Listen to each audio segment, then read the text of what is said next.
everything 별처럼 쏟아.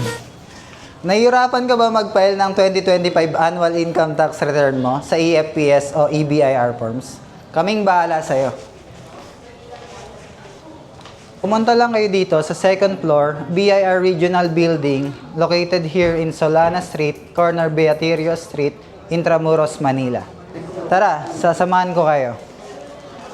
Pwede namin kayong tulungan mag-file ng inyong annual ITR, EFPS man o EBIR forms. Kung meron na kayong tax return confirmation receipt, maaari nyo na itong bayaran sa mga authorized agent banks o mga online payment channels.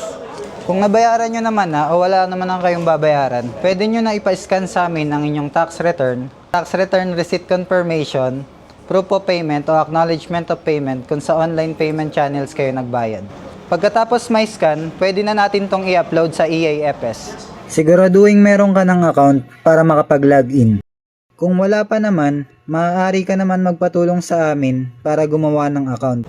Kapag may account ka na, maaari na nating i-upload ang inyong return, confirmation, proof of payment at attachments.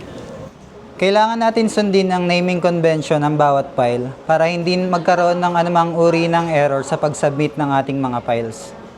Kapag na-submit na natin ang mga ito, hintayin lamang ang email confirmation na manggagaling sa EAFS. Ito ang magsisilbing proof of submission natin sa EAFS. Naway nakatulong sana sa inyo ang RDO 33. Baka pwede mong i-like at i-share itong video na to at i-follow na rin ang aming page para sa mas marami pang update. Hanggang sa muli, salamat!